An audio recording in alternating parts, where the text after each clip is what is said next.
আল ইত্তেহাদ সমাজ কল্যাণ পরিষদের মাঠ থেকে 1.5 ঘন্টা আওয়াজ তুলতে চাই কুরআনের জন্য, ইসলামের জন্য যদি লড়াই করতে হয়, সংগ্রাম করতে হয়, হে মুসলমানরা কারা কারা রাজি আছেন হাতটা তুলে আল্লাহকে দেখা দাও।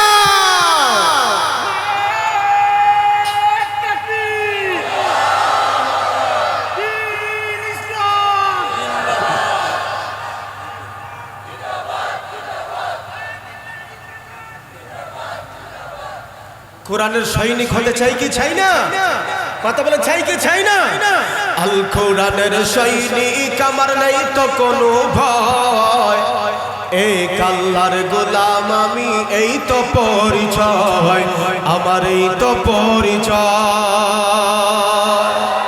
আল কোরআনের সৈনিক আমার নেই তো কোনো ভয়, এক আল্লাহর গোলাম আমি, এই তো পরিচয় আমার, এই তো পরিচয়।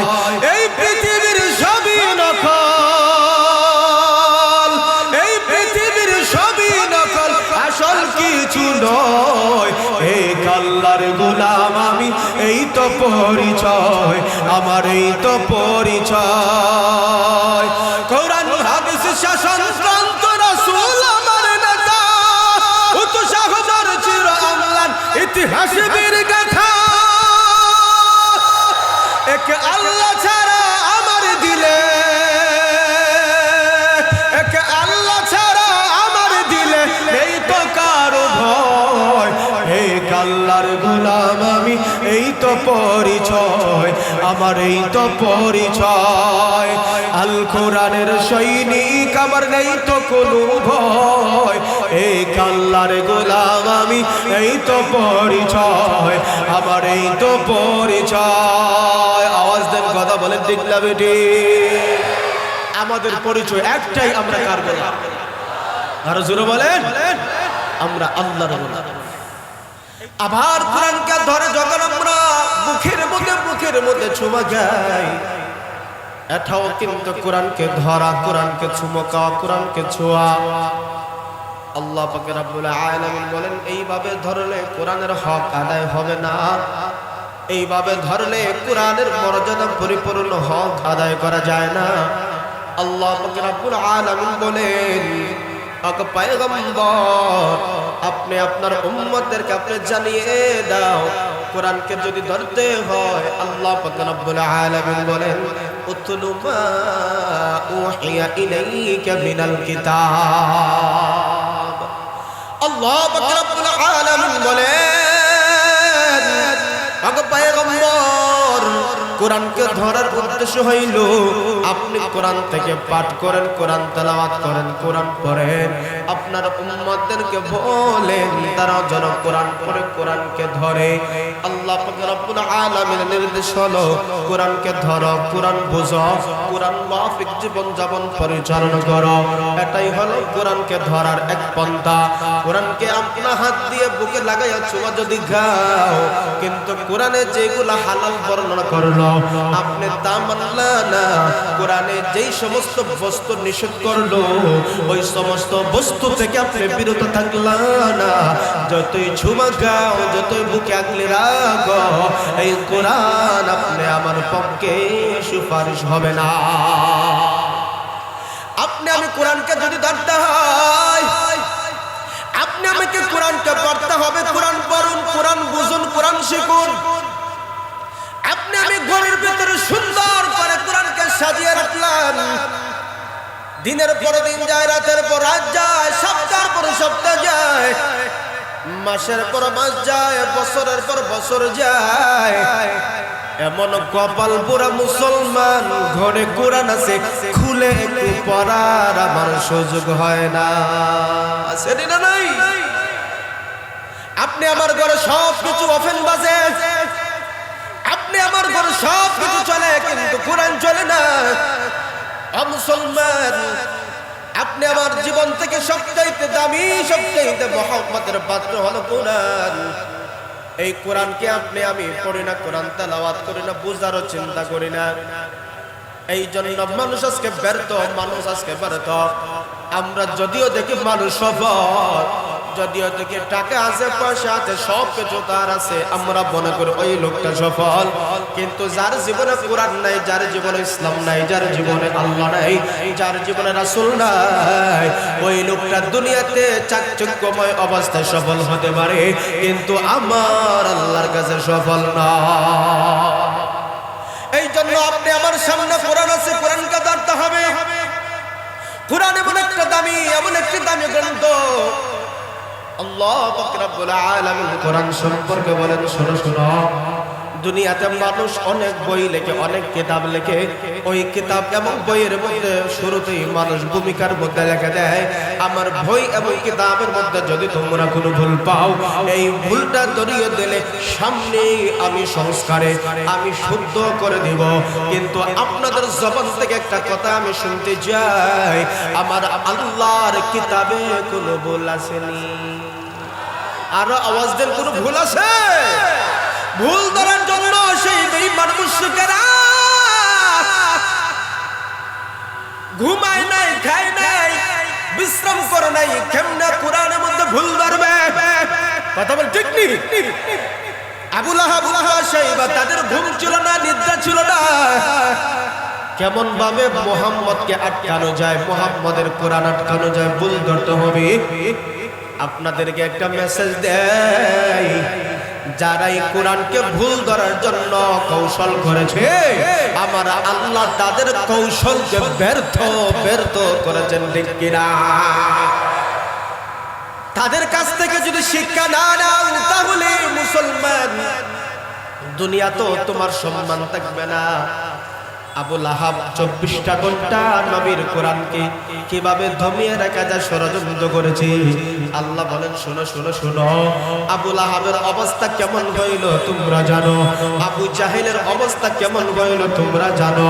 সেই আবু জাহেলের অবস্থাটা আমার আল্লাহ পৃথিবীর বুকে সবাইকে জানিয়ে দিয়েছেন। দেখো, আমার নবীর কোরআনের পক্ষে কথা বলতে গেলে ওই আবু জাহেল নবীকে বাধা দিত, কোরআনকে মিটিয়ে দেওয়ার জন্য 24 ঘন্টা ষড়যন্ত্র করত।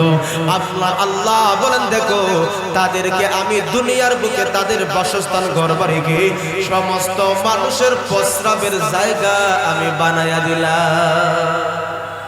দাম আছে না শেষ? কথা বলে, দাম আছে না শেষ? সেই আবু জাহেলের বাড়ি আজকে মানুষ ওই জায়গায় গিয়ে প্রস্রাব করে। কেন? সেও তো মানুষ ছিল। কথা বলে ঠিক নেই? সেও তো মানুষ ছিল। আপনার এত সম্মান, আমার এত সম্মান কোরআনের সম্মানের কারণে, নবীর সম্মানের কারণে, আল্লাহর উপর ঈমান আনার কারণে। যেহেতু কোরআনের বিপক্ষে চলে যায়, ধন থাকতে পারে, সম্পদ থাকতে পারে, যশ খ্যাতি থাকতে পারে, কোরআনের বিপক্ষে গেলে আমার আল্লাহর কাছে কোনো মূল্য থাকবে না। জোরে বলেন, ঠিক না বেঠিক? আজকে আমরাও দেখি মাঝে মধ্যে কোরআনকে মিঠিয়ে দেওয়ার জন্য, ইসলামকে মিঠিয়ে দেওয়ার জন্য চতুর্মুখী ষড়যন্ত্র হয়। আল ইত্তেহাদ সমাজ কল্যাণ পরিষদের মাঠ থেকে 1.5 ঘন্টা আওয়াজ তুলতে চাই কোরআনের জন্য, ইসলামের জন্য। যদি লড়াই করতে হয়, সংগ্রাম করতে হয়, হে মুসলমানরা, কারা কারা রাজি আছেন হাতটা তুলে আল্লাহকে দেখা দাও।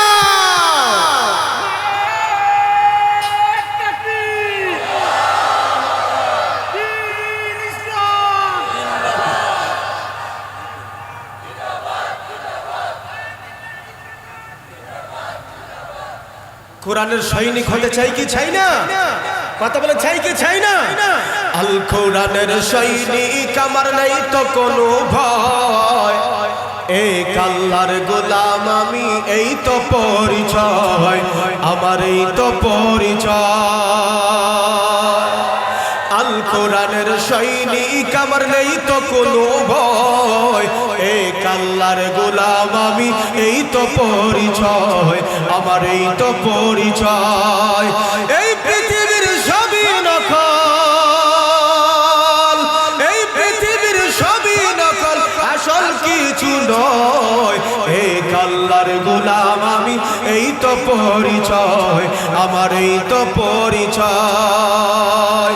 কোরআন হাদিস শাসন গ্রন্থ, রাসূল আমার নেতা, উৎসাহবার চির অম্লান ইতিহাস বীর গাথা। এক আল্লাহ ছাড়া আমার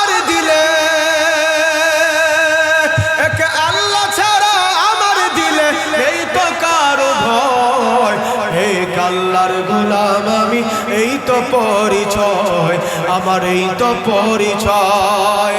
আল কোরআনের সৈনিক, আমার নেই তো কোনো ভয়, এক আল্লাহর গোলাম আমি, এই তো পরিচয়, আমার এই তো পরিচয়। আওয়াজ দেন, কথা বলেন ঠিক না বেটি? আমাদের পরিচয় একটাই, আমরা কার গোলাম? আরো জোরে বলেন, আমরা আল্লাহর গোলাম।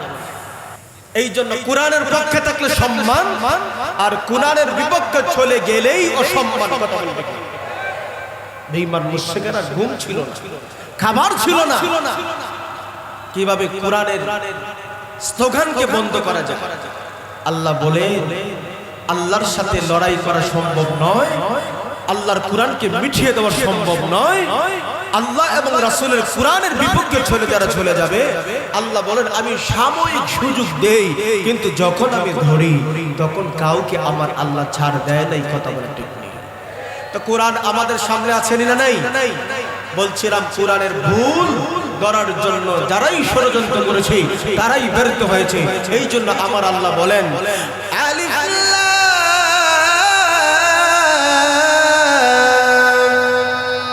মিম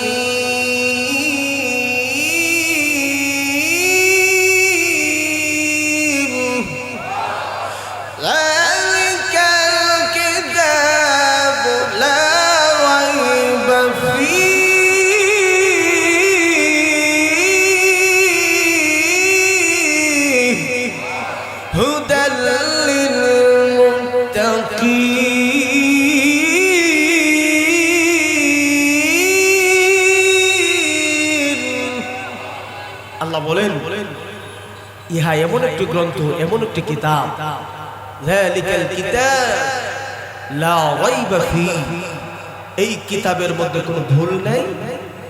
তাইলে মাঝে মাঝে অনেক সন্দেহ করে, ভুল নাই তো সন্দেহ, মনে মনে সন্দেহ করে কিছু থাকতে পারে। আল্লাহ বলেন এই কিতাবের মধ্যে ভুল তো ভুল নাই, সন্দেহেরও কোনো অবকাশ।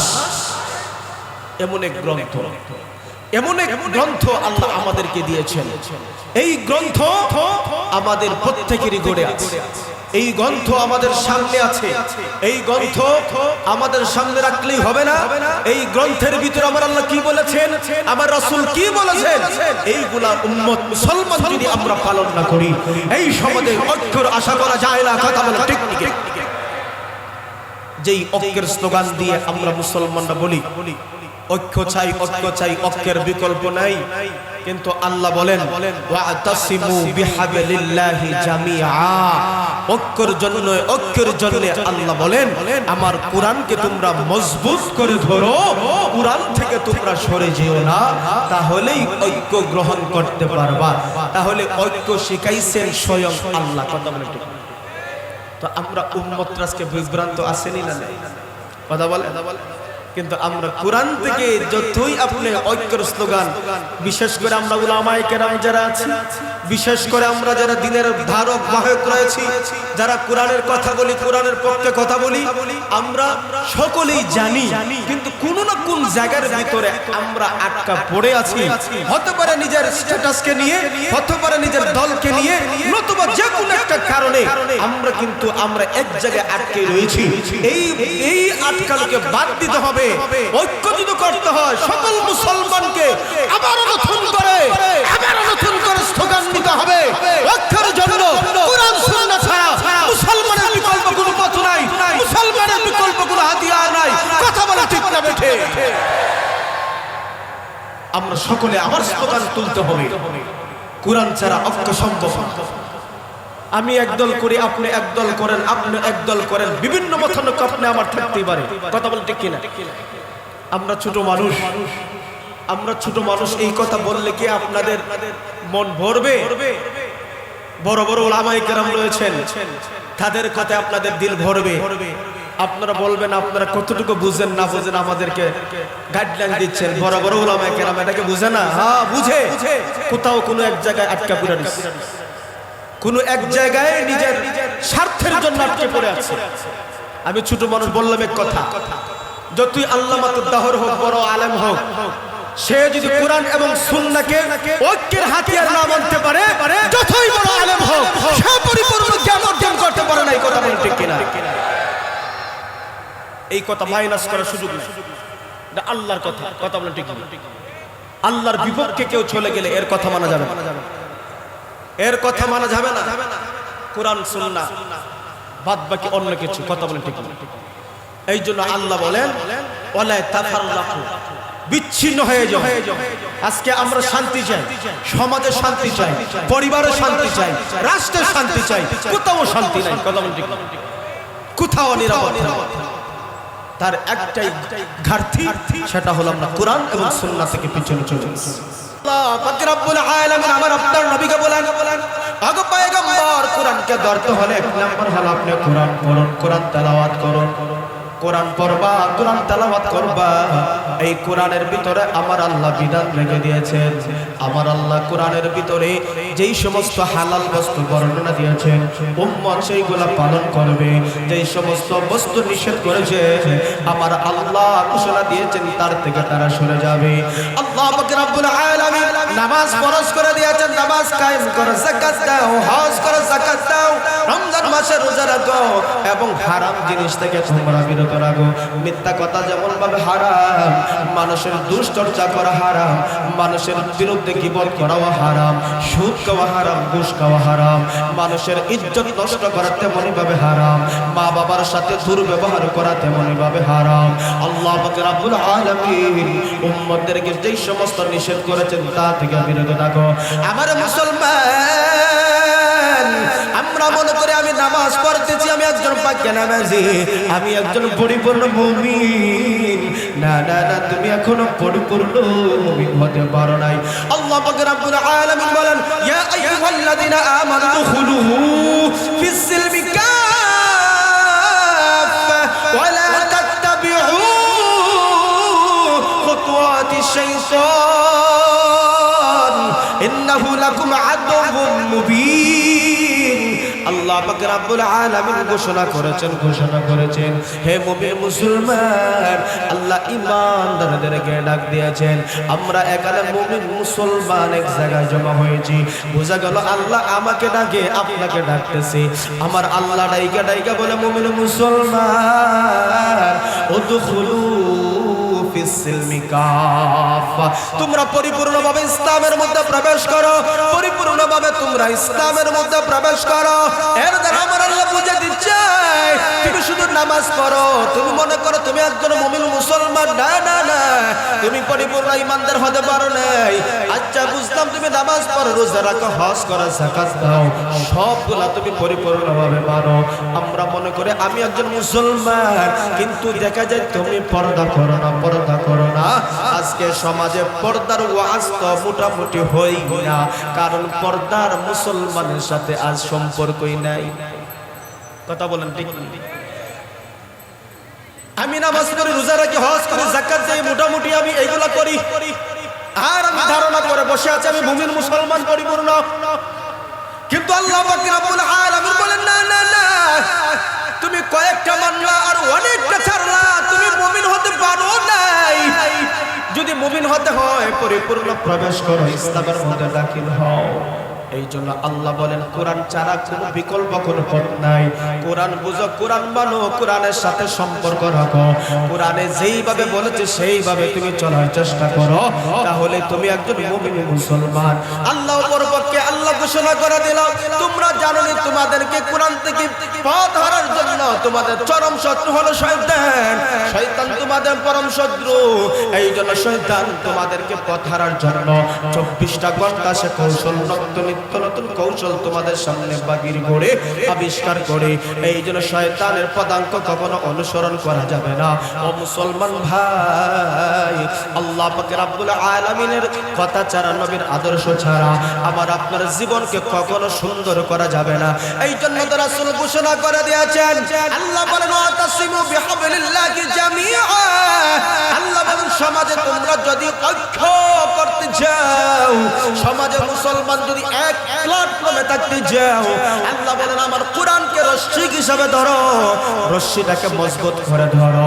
আল্লাহ আল্লাহ রাসূল বলেন তারাকতু ফীকুম আমরাইন লান তাদিল্লু মা তামাসসাকতুম বিহিমা কিতাবাল্লাহি ওয়া সুন্নাত রাসূলি।